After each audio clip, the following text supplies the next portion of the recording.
नमस्कार, मैं हूं आपके साथ कविता थपलियाल और आप देख रहे हैं निवेश की एबीसीडी।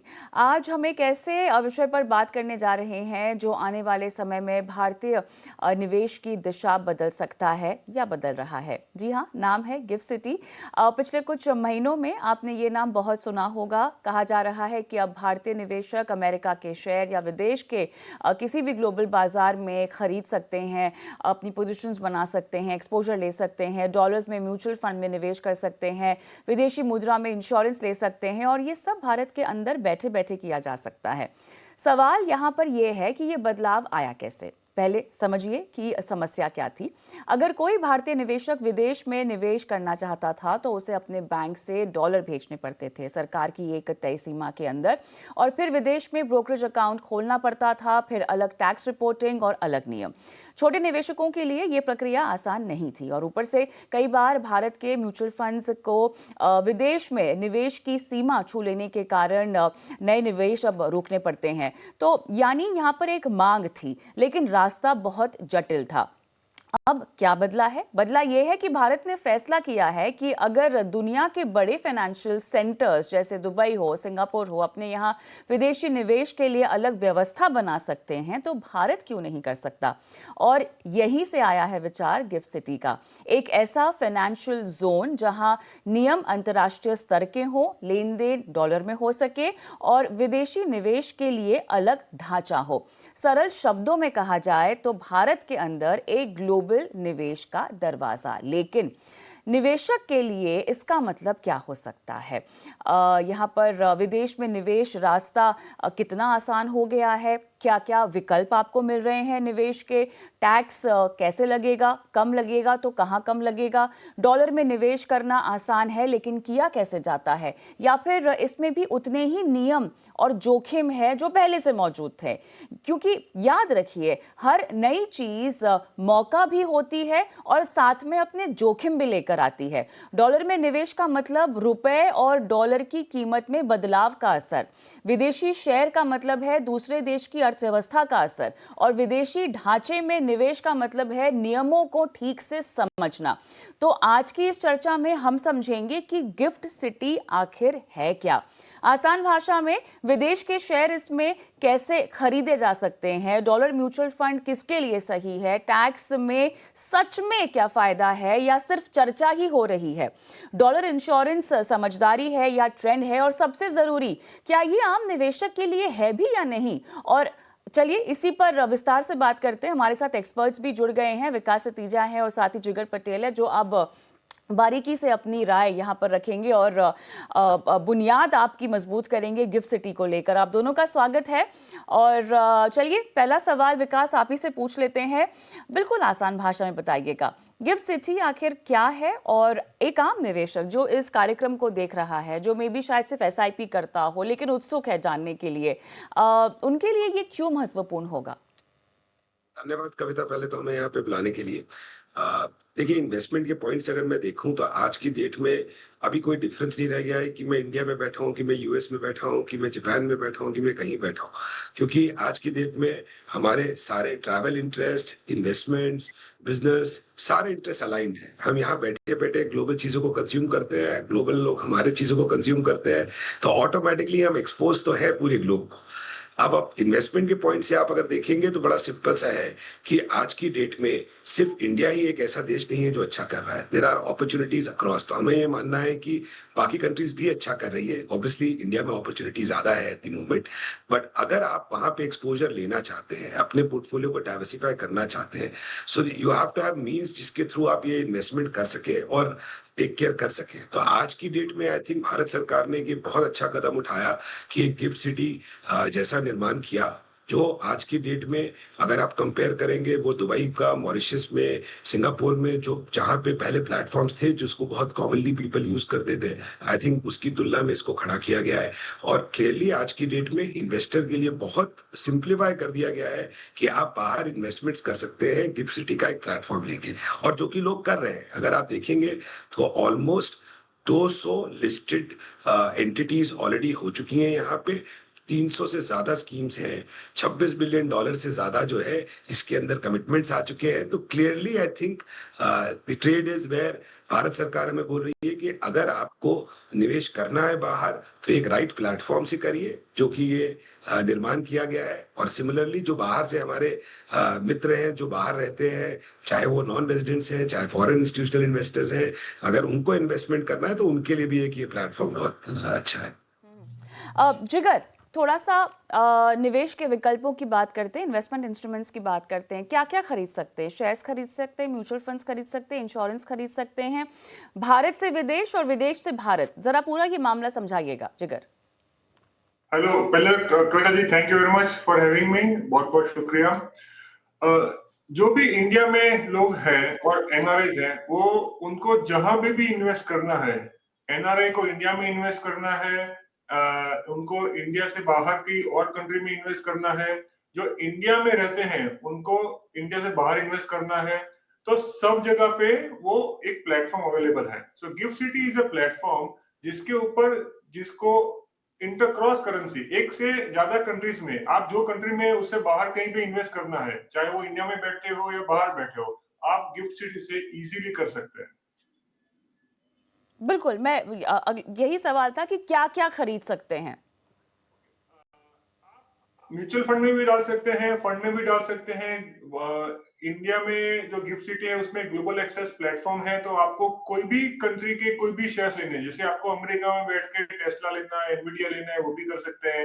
आपको ताइवान की कंपनी से, अगर आपको ताइवान सेमीकंडक्टर कंपनी, आप पूरे वर्ल्ड के कोई भी कंट्री के कोई भी कंपनी के शेयर्स ले सकते हैं, सिक्योरिटीज ले सकते हैं, म्यूचुअल फंड ले सकते हैं, ईटीएफ ले सकते हैं।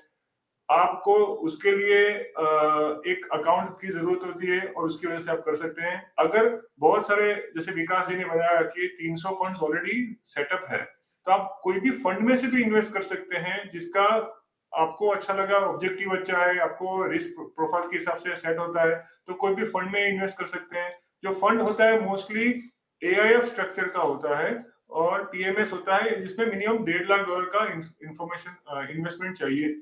लेकिन बहुत सारे फंड जो रिटेल इन्वेस्टर के लिए भी आ रहे हैं, जिसमें $5,000 से भी आप इन्वेस्ट कर सकते हैं। और इंश्योरेंस भी अवेलेबल है, एनआरआईज के लिए भी इंश्योरेंस अवेलेबल, आप मतलब सारी फाइनेंशियल सर्विसेज अवेलेबल है गिफ्ट सिटी के थ्रू करने के लिए। चलिए चलिए विकास, थोड़ा सा स्टेप बाय स्टेप समझाते हैं दर्शकों को कि गिफ्ट सिटी में कैसे ये सब हो सकता है। हमारे पास विकल्प समझ में आ गए, हमें कहाँ कहाँ आप पैसे लगा सकते हैं, कहाँ कैसे आपको करना है। लेकिन अब जैसे हम जाते हैं बैंक में, आपको खाता खोलना पड़ता है, आपको पैसे जमा करने पड़ते हैं। यहाँ वो स्टेप बाय स्टेप बताइएगा कि कैसे आप काम कर सकते हैं। अगर मैं रेजिडेंट इंडिविजुअल की बात करूं, तो बड़ा सिंपल सा है कविता। आज की डेट में आपके पास सिंपल सा तरीका है, या तो आप फंड में सीधा पैसा डाल दीजिए अपने डायरेक्टली इंडियन अकाउंट से, विच मींस एलआरएस की लिमिट के अंदर जो $2.5 लाख की मेरी है, उसके हिसाब से मैं अपना पैसा ट्रांसफर कर सकता हूँ फंड में डायरेक्टली। दूसरा तरीका ये है कि मैं आज की डेट में वहां पे बैंक अकाउंट खोल सकता हूँ, जो कि एक डॉलर डिनोमिनेटेड अकाउंट या कोई और करेंसी जिसके अंदर एचडी यूरो है, पाउंड है, उसके डिनोमिनेटेड में अकाउंट खोल सकता हूँ और उसके अंदर पैसा ट्रांसफर करके उसको फंड लिंक करके इन्वेस्टमेंट कर सकता हूँ थ्रू दैट फंड। दूसरा तरीका ये है कि अगर मैं नॉन रेजिडेंट के पॉइंट से देखूं, उनके लिए भी दोनों ऑप्शंस अवेलेबल है। वो आज खाता भी खोल सकते हैं, और अगर खाता नहीं खोलना चाहते और अपना सीधा कंट्री से डायरेक्टली फंड में इन्वेस्टमेंट करना चाहते हैं, तो वो डायरेक्टली भी कर सकते हैं। सो ईज बहुत सिंपल है। आप चाहे सीधा फंड में डाल दीजिए पैसा और फंड आपका इन्वेस्टमेंट उस ऑब्जेक्टिव्स के हिसाब से लगा देगा, या आप सिंपल एक अकाउंट सेटअप कर लीजिए और अकाउंट सेटअप करके उसके बाद फंड में डाल दीजिए। सो दोनों अपॉर्चुनिटी अवेलेबल है। आपको अलग से खाता खोलने की जरूरत नहीं है। अगर आपको लगता है कि day in day out movement के लिए एक चेक इन अकाउंट चाहिए, तो बिल्कुल खाता खोलिए। अदरवाइज आपको खाता खोलने की जरूरत नहीं है। आप डायरेक्टली फंड के ऑब्जेक्टिव्स के हिसाब से उसके अंदर इन्वेस्टमेंट कर सकते हैं और वो फंड आगे इन्वेस्टमेंट वहां पे रिस्पेक्टिवली कर सकता है ऑब्जेक्टिव के हिसाब से। ऑलराइट, चलिए अब थोड़ा सा टैक्स का एंगल समझना बहुत ज़रूरी है। जिगर, जरा विस्तार से बताइएगा कि टैक्स फ्रेमवर्क कितना सिमिलर है, कितना अलग है, और क्या गिफ्ट सिटी के लिए अलग कोई टैक्स नियम यहाँ पर बनाए गए हैं? अगर आप भारतीय करदाता हैं, यहाँ पर आप टैक्स भरते हैं, तो आप पर नियम क्या गिफ्ट सिटी में निवेश करने के लिए अलग हो जाएंगे? भारत से जो विदेश से जो भारत आ रहे हैं उनके लिए क्या नियम होंगे, वो बताइए जिगर। गिफ्ट सिटी में इंडिया में इनकम टैक्स के हिसाब से 3 स्टेटस रेसिडेंशियल स्टेटस माने जाते हैं। एक आप ऑर्डिनरी रेसिडेंट है, एक नॉट ऑर्डिनरी रेसिडेंट है या नॉन रेसिडेंट है। जो इंडिया में रहते हैं नागरिक वो सारे ऑर्डिनरी रेसिडेंट होते हैं और उनके लिए इनकम टैक्स लॉ के हिसाब से पूरी ग्लोबल की इनकम इंडिया में टैक्सेबल हो जाती है। अगर वो ग्लोबल इनकम आपको गिफ्ट सिटी के थ्रू मिले या गिफ्ट सिटी के बाहर मिले, इंडिया के बाहर की कोई भी इनकम है, आपको इनकम ने खुद के इनकम टैक्स के रिटर्न में ऐड करके उसके ऊपर टैक्स भरना है। जैसे फॉर एग्जांपल आपने कोई भी फंड में डाला या फिर कोई भी ग्लोबल एक्सेस प्लेटफॉर्म में डाल के आपने कई सिक्योरिटीज में डाला और वहां पे आपने कोई भी इनकम हुआ है, कैपिटल गेन हुआ या इंटरेस्ट है या डिविडेंड है या कुछ भी इनकम है, वो सारी इनकम आपको इंडिया के इनकम टैक्स रिटर्न में दिखानी पड़ेगी और उसके ऊपर इंडिया में टैक्स भरना पड़ेगा। अगर एनआरआई है और एनआरआई गिफ्ट सिटी के थ्रू इन्वेस्ट करते हैं, जो एनआरआई है फ्रॉम डेवलप कंट्री है या कोई भी कंट्री है जहां पे ग्लोबल इनकम वो टैक्स होता है, तो उनको ये गिफ्ट सिटी की इनकम में भी उनको टैक्स भरना पड़ेगा। अगर कोई एनआरआई है जिसको ग्लोबल इनकम पे टैक्स नहीं होता है, जो मोस्टली मिडिल ईस्ट कंट्रीज में होता है, तो वहां पे उनको लोगों को टैक्स भरने की जरूरत नहीं है। बट गिफ्ट सिटी में ऐसा नहीं है कि टैक्स फ्री है। गिफ्ट सिटी के एक्सचेंज में कुछ भी आपने किया और आप एनआरआई है तो इंडिया में टैक्स नहीं भरना पड़ेगा। एनआरआई को अपने खुद की कंट्री के टैक्स के नियमों के हिसाब से टैक्स भरना पड़ेगा। इंडियन करदाता है, भारतीय करदाता है, इंडिया में रहते हैं, उनके स्टेटस ऑर्डिनरी रेसिडेंट है, तो उनको गिफ्ट सिटी के इनकम, बिकॉज वो इंडिया की बाहर की इनकम गिनी जाएगी, तो ग्लोबल इनकम उनके लिए टैक्सेबल रहेगी, तो उसके ऊपर भी इंडिया में उनको टैक्स भरना पड़ेगा। ऑलराइट, चलिए, लेकिन यहाँ पर विकास, जो एक टैक्स का एंगल बोला जा रहा है, कहीं ना कहीं आपको लगता है कि वो भ्रमित करेगा निवेशकों को, क्योंकि अगर नियम जस के तस है, रिपोर्टिंग और कंप्लायंस पे आपको बहुत फोकस करना होगा, ये चीज़ें आमतौर पे निवेशक चूक जाते हैं, अब ये नहीं करना होगा आपको, क्या कहेंगे विकास? मतलब यही सबसे बड़ा एक पॉइंट है कि आज की डेट में जब मैं पहले इन्वेस्टमेंट करता था तो पहले मेरे पास कोई सेटअप नहीं था। एज ए रेजिडेंट इन्वेस्टर जब मैं जाता था, मुझे बाहर की ब्रोकरेज फर्म्स लेनी पड़ती थी जिनके थ्रू मैं इन्वेस्टमेंट करता। आज मेरे पास एक लोकलाइज सेटअप है within the country which is accessible to me, जिसके थ्रू मैं ये इन्वेस्टमेंट कर सकता हूँ। As far as compliance is concerned, वो automatically get taken care, because GIFT City के थ्रू कर रहा हूँ तो ऑटोमेटिकली वो लॉ ऑफ द लैंड के हिसाब से कंप्लायंस को फॉलो कर रहा है और वो मेरे को ईजी हो जाता है। तो आई थिंक जो पहले वाला एक रिस्क था कि मैं जब मैं इन्वेस्टमेंट करता था तो क्या मैं कंप्लायंट हूँ कि नहीं हूँ, मेरे वहां के ब्रोकरेजेस क्या मुझे वो सप्लाई कर रहे हैं कि नहीं कर रहे हैं जो मुझे रिक्वायर्ड है यहाँ रिटर्न फाइल करने के लिए, आई थिंक वो एक प्रॉब्लम डेफिनेटली सॉल्व हो जाती है और कॉस्ट एफिशिएंसी भी बहुत बड़ी बिल्ड हो जाती है। because जब मैं बाहर जाता था तो बहुत सारा स्ट्रक्चर्स ऑफ ये इन्वेस्टमेंट्स के जो थे बहुत ओपेक थे। आज की डेट में जब मैं गिफ्ट सिटी के थ्रू जाता हूँ तो मेरे को बहुत लाभ मिलता है, क्योंकि मेरे को एग्जैक्ट कॉस्टिंग पता है, मुझे मेरी अपनी लोकल करेंसी के साथ कंपैरिजंस पता है, तो वो काफी ज्यादा इन टर्म्स ऑफ इन्वेस्टमेंट में मेरे को कॉस्ट एफिशिएंसी बिल्ड होती है जहां से मेरा रिटर्न मैक्सिमाइज होता है। ऑलराइट, साथ ही विकास ये बताइएगा कि अब जो म्यूचुअल फंड्स हमें आमतौर पर अवेलेबल हैं, गिफ्ट सिटी में इंटरनेशनल म्यूचुअल फंड्स की अब कितनी ज़्यादा भरमार हो गई है? क्या अलग अलग तरह की ऑफरिंग्स है वहाँ पर, कि प्रोडक्ट्स वाइज सेम बुके ही ऑफर हो रहा है विकास? देखिए, आज की डेट में जब इन्वेस्ट करता था resident investor through the normal mutual fund schemes outside, most of the scheme जो थे वो एक फीडर फंड के तौर पे थे, विच मीन्स कि मैं अगर किसी भी फंड हाउस को यहाँ पैसा देता था, वो एज अ फीडर फंड बाहर इन्वेस्ट करते थे और वो 1 या 2 या 3 स्कीम या एफओएफ स्कीम के हिसाब से इन्वेस्ट करता हूँ। गिफ्ट सिटी में क्या है कि क्यूरेटेड ऑफरिंग्स है, और जब मैं कहता हूँ क्यूरेटेड ऑफरिंग्स है तो उसका मेरा मानना ये है कि अगर मुझे सिर्फ एक स्टॉक की बास्केट बनानी है तो मैं एक स्टॉक की बास्केट बना के इन्वेस्ट कर सकता हूँ। मुझे कोई पर्टिकुलर पीएमएस में इन्वेस्ट करना है तो मैं वो कर सकता हूँ। मुझे 5 टॉप वर्ल्ड के म्यूचुअल फंड्स में इन्वेस्ट करना है तो मैं वो एक बास्केट क्रिएट करके कर सकता हूँ। तो वो जो क्यूरेशन है जो कि मेरे रिक्वायर्ड है और जैसे मेरे को चाहिए पोर्टफोलियो में वो मिलना, आई थिंक वो एक इन्वेस्टर के तौर पे बहुत बड़ा अपॉर्चुनिटी है वर्सेस जब मैं कंपेयर करता हूँ नॉर्मल म्यूचुअल।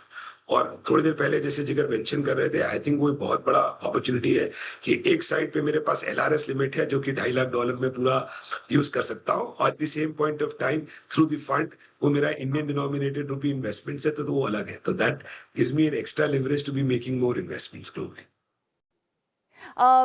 जिगर आपके पास मैं आती हूँ, ये बताइएगा कि अब यहाँ पर कोई गलती हो जाती है तो हमारे पास समाधान क्या होगा? साथ ही अगर हम कोई ऑपरेशनल इशू देखें, कौन इन सबको हल करेगा? एक निवेशक जो गिफ्ट सिटी के जरिए निवेश कर रहा है, वो कहाँ जाकर जो है इन सब की अपील कर सकता है? गिफ्ट सिटी में जो इन्वेस्टमेंट होता है वो गिफ्ट सिटी का दो पार्ट है। एक गिफ्ट सिटी एक डोमेस्टिक है और गिफ्ट हम्म। सिटी एसईजेड है। जो एसईजेड है उसको बोलते हैं GIFT IFSCA, international financial services centre authority. तो उनका रेगुलेशन में आता है। They are the main person. वो खुद को वो रजिस्ट्रेशन भी करते हैं, ऑपरेशंस भी देखते हैं और कॉम्प्लायंस भी देखते हैं और उनके सारे it's a part of the इसका एक्ट वो गवर्नमेंट ऑफ इंडिया का होता है। तो उनके पास ऑलरेडी एक मैकेनिज्म ऑलरेडी है। और मेरी जो गिफ्ट सिटी अथॉरिटीज के साथ बात हुई उसका के साथ, they are very very professional, young, dynamic people, very responsive and I think they are working very hard to make ये गिफ्ट सिटी को बहुत ही अच्छा एक मुकाम पे ले जाने के लिए और बहुत ही मेहनत करते हैं। और I think because of them इतना ग्रोथ इतना फास्ट हो रहा है। लास्ट 2-3 साल में आप देखिए गिफ्ट सिटी का जो ग्रोथ हुआ है। कोविड के वक्त में थोड़ा प्रॉब्लम हुआ था कोविड की वजह से, लेकिन पोस्ट कोविड जो बढ़ोतरी, जो जल्दी से ग्रोथ हो रहा है, डेवलपमेंट हो रहा है। और अभी गिफ्ट सिटी के चेयरमैन मिस्टर उदय कोटक को भी उन्होंने अपॉइंट किया है। तो आप देखिए regulator plus business professional, it's gonna be an amazing combination. Next 4-5 साल में तो बहुत चेंज आ जाने वाला है। बिल्कुल। लेकिन विकास, एक रिटेल निवेशक के लिए या हर निवेशक के लिए मुमकिन नहीं होगा ना? क्या ये हम कह सकते हैं? एचएनआईज और एनआरआईज तो खैर निवेश करते ही हैं, लेकिन एक छोटा निवेशक जो है, ऑप्शंस हैं देखिए, और साथ ही आपके पास इन्वेस्टमेंट इंस्ट्रूमेंट्स भी हैं जिनमें आप निवेश कर सकते हैं। विकल्प की भरमार है आपके पास, लेकिन एक छोटा निवेशक कैसे पार्टिसिपेट कर सकता है? कविता, अभी जितनी रिटेल स्कीम्स जो लिस्ट हो रही है उसमें हम्म। एज लो एज $5,000 तक डाला जा सकता है। So okay. रिटेल इन्वेस्टर को भी ये अपॉर्चुनिटी मिलेगी। अभी वहां पे कोई ऐसा नहीं है कि फिक्स्ड मिनिमम अमाउंट रखा हुआ है, बट अभी $5,000 चल रहा है। हमारा ये मानना है कि जैसे जैसे ये और डेमोक्रेटाइज होगा, आपको ये दिखेगा कि वो अमाउंट नीचे नीचे आता जाएगा।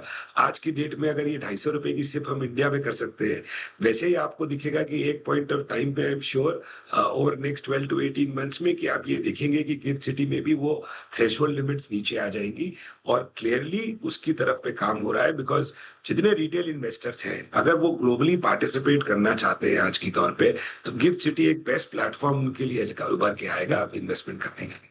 ऑलराइट। एक इंश्योरेंस का एस्पेक्ट, जिगर, मुझे अब से समझना है। आप इंश्योरेंस भी खरीद सकते हैं, अब विदेशी इंश्योरेंस भी खरीद सकते हैं शायद। ये बताइएगा कि किस किस तरह की ऑफरिंग्स अवेलेबल होंगी जिगर? अभी इंश्योरेंस कंपनीज आ गई हैं हम्म। और उन्होंने ऑलरेडी सेटअप प्रोसेस और प्रोसेस ऑफ प्लानिंग शुरू कर दिया है। उनके पास मोस्टली जो है अभी उनका आइदर ये क्या है, गिफ्ट सिटी से फॉरेन इंटरनेशनल है। तो अगर आपको फॉरेन ट्रैवल का करना है या जो एनआरआई उनको इंश्योरेंस लेना है तो उसके लिए स्कीम्स, कंपनीज, अपॉर्चुनिटीज अवेलेबल हो जाएगी। ऑलराइट, तो यहाँ पर अपनी समझ के हिसाब से आपके पास निवेश और इंश्योरेंस दोनों का विकल्प होगा। विकास, थोड़ा सा एनआरआईज पर हम फोकस करते हैं। ये मुझे बताइएगा कि एनआरआईज का भारतीय इन्वेस्टमेंट इंस्ट्रूमेंट्स में निवेश करने का ट्रेंड कितना है और गिफ्ट सिटी से अब कितना बढ़ता हुआ आपको दिखाई दे रहा है? ऑल्सो विकास, क्या खरीद रहे हैं एनआरआईज भारतीय इन्वेस्टमेंट इंस्ट्रूमेंट्स में? देखिए, अभी तक क्या था कि नॉन रेजिडेंट इंडियंस को अगर इन्वेस्ट करना था इंडिया में, तो उनके पास सीधा ऑप्शन ये था कि अपना डायरेक्ट यहाँ ब्रोकरेज हाउसेस के साथ सेटअप करिए, या म्यूचुअल फंड का रूट यूज करिए, या एएफ करिए, या पीएमएसएस करिए। आज की डेट में उसके लिए उनको कंप्लाई करना पड़ता था, उसके लिए टैक्सेशन का इशू होता था। यहाँ पे टैक्स कटता था, फिर वो अपनी कंट्री के लिए वापस जाते थे। आई थिंक वो गिफ्ट सिटी ने बहुत आसान कर दिया उनके लिए। आज की तौर पे गिफ्ट सिटी के अंदर जो फंड्स लिस्टेड है उसके थ्रू वो डायरेक्ट इन्वेस्टमेंट्स कर सकते हैं, और वो फंड्स जो है इन टर्न आगे डायरेक्ट इक्विटीज में भी जा रहा है, म्यूचुअल फंड्स के वेरियस स्कीम्स में जा रहा है। अगर आप देखेंगे तो रियल एस्टेट में जा रहा है, रीट्स में जा रहा है, इनविट्स में जा रहा है। तो हर तरह के इंस्ट्रूमेंट्स उनको अवेलेबल है। और एक पास थ्रू व्हीकल है। अगर आप देखिए 1 and 2 typically pass through vehicles है, जहां पे कोई टैक्स डिडक्ट नहीं होता है एनआरआई के लिए। यहाँ पे वो सारा का सारा टैक्स उनको अपनी कंट्री में अपने टैक्सेशन रूल के हिसाब से पे करना पड़ता है। तो एक ये बहुत बड़ा एडवांटेज है एनआर के पॉइंट ऑफ व्यू से। बट अगर आप एनआरआईज को पूछोगे कि आज कहाँ पे इन्वेस्ट कर रहे हैं, तो हम मोर एंड मोर ट्रेंड देख रहे हैं क्लियरली कि इक्विटीज के अंदर काफी सारा इन्वेस्टमेंट आया है एनआर का, वो और इन्वेस्टमेंट्स बढ़ रहा है clearly. At the same point of time I think debt opportunities also उन्होंने स्टार्ट में लेनी शुरू कर दी है, बिकॉज जब आप कंपेयर करते हैं इवन करंटली इंडिया में interest rates versus outside, clearly they see an advantage. But yes, एक चीज जो सबको ध्यान में रखनी चाहिए कि जो भी इन्वेस्टमेंट्स हो रही है, अज्यूमिंग अगर वो ग्लोबल करेंसी में हो रही है डॉलर के सामने, और फर्दर जो अंडरलाइंग इंस्ट्रूमेंट्स इंडिया के अंदर एनआर डाल रहे हैं वो रुपी डिनोमिनेटेड, सो उसके सामने आपको करेंसी रिस्क को लेके ही चलना पड़ेगा इन्वेस्टमेंट करते समय। बिल्कुल, करेंसी रिस्क लेकर चलना होगा, साथ ही अपने पोर्टफोलियो के लिहाज से भी आपको भले ही एनआरआईज भारत में कर रहे हो निवेश या भारतीय बाहर कर रहे हो, डाइवर्सिफिकेशन का पर्पस ज़रूरी है, लेकिन कितना एक्सपोजर आप हजम कर सकते हैं वो भी जानना आपके लिए ज़रूरी हो जाएगा। बट हैविंग सेड दैट, मैं बिकॉज आप दोनों बहुत ही इंटरनेशनली एक्सचेंजेस से अवेयर हैं, वहाँ के फाइनेंशियल इन्वेस्टमेंट ट्रेंड्स के साथ अवेयर हैं, आप बाहर जाके लोगों से मिलते ही हैं। Jigar, are we at par? Dubai Singapore की हम बात कर रहे हैं, हांगकांग की हम बात कर रहे हैं, आर वी एट पार? अभी तो नहीं है, लेकिन हो जाएंगे। ओके, अभी क्या है, एक गुड थिंग इज कि हम क्या है, थोड़ा लेट है। ये हाँ, पूरे आईएफएससी पूरे वर्ल्ड में हर जगह पे है। हाँ, तो वी आर लर्निंग कि दुबई में क्या चल रहा है, हो रहा है, नहीं हो रहा है, सिंगापुर में क्या हो रहा है, आयरलैंड में क्या हो रहा है, मॉरिशस में क्या हो रहा है। तो जिसका जो बेस्ट है हम गिफ्ट सिटी में लेके आएंगे। तो अभी I think if you look at the gift City के जो रैंकिंग होता है आईएफएससी में, वो बढ़ता ही जाएगा, हर साल बढ़ता जाएगा। नंबर ऑफ ट्रांजैक्शंस बढ़ते जाएंगे, नंबर ऑफ प्रोडक्ट्स बढ़ते जाएंगे, number of fund management entities बढ़ते जाएंगी। तो आई थिंक अभी we are not maybe not there yet, we are work. I think currently अगर ये क्या है, जस्ट एन इनिशिएशन, पहला स्टार्ट कौन करेगा। एक बार अभी 200-300 लोग आए हैं, अभी 2000 लोग आएंगे ना, then it will be a great financial market हो जाएगा। और बहुत जैसे always initial first teething problem जिसे को बोलते हैं, नया नया शुरू होता है तो बोले देखते हैं क्या कौन करता है, ऐसा होता है, तो जरा वेट होता है, वेट एंड वॉच होता रहता है।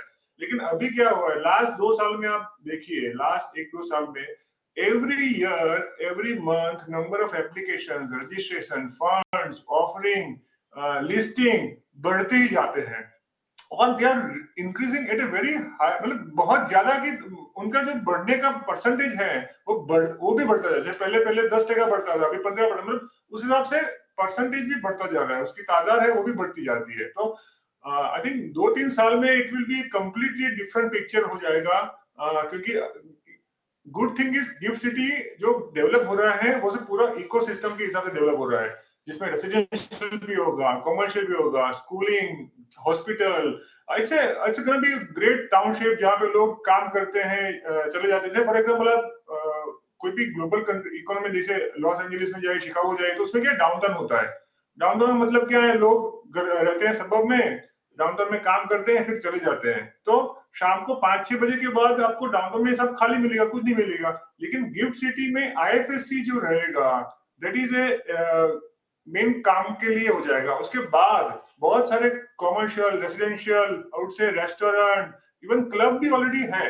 तो आई थिंक वो नेक्स्ट 4 साल में पूरी 3 साल में पूरा आई थिंक सूरत बदलने वाली है गिफ्ट सिटी की। बिल्कुल बेटा आपसे सिर्फ मैं एक चीज और ऐड जी, करूंगा जो जिगर जी, कह रहे थे जी, कि as far as GIFT City is concern, देखिए आज में भी उतना मार्केट का डेप्थ नहीं है कि उतने सारे इन्वेस्टर्स टुगेदर आ रहे हैं, स्पीड बढ़ रही है।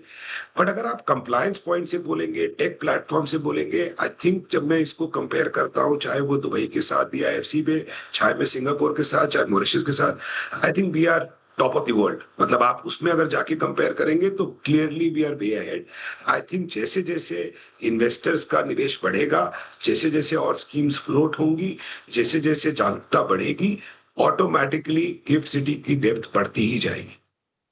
और राइट, चलिए यहाँ पर इंतज़ार होगा और डेवलपमेंट का, लेकिन जैसे कि हम कह ही रहे हैं कि शुरुआत यहाँ बिल्कुल हो चुकी है। बहुत ज़रूरी है इस बात को ध्यान में रखना कि आपके पास मौके बहुत सारे हैं, लेकिन कैसे आप इसका इस्तेमाल करेंगे ये आप ही के ऊपर है। तो आज की इस चर्चा से 3 बातें साफ है। गिफ्ट सिटी के जरिए विदेश में निवेश करना आसान हुआ है। डॉलर में निवेश से पोर्टफोलियो में डाइवर्सिफिकेशन आ सकती है, लेकिन करेंसी रिस्क और नियम समझना बेहद ज़रूरी होगा। याद रखिए, विदेश में निवेश फैशन नहीं है, बल्कि सोच समझ कर लिया गया फैसला होना चाहिए।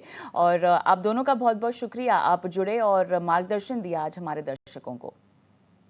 धन्यवाद। चलिए, इसी के साथ निवेश की एबीसीडी के इस एडिशन में मुझे भी इजाजत दें, लेकिन हमारे साथ बने रहिए। नमस्कार।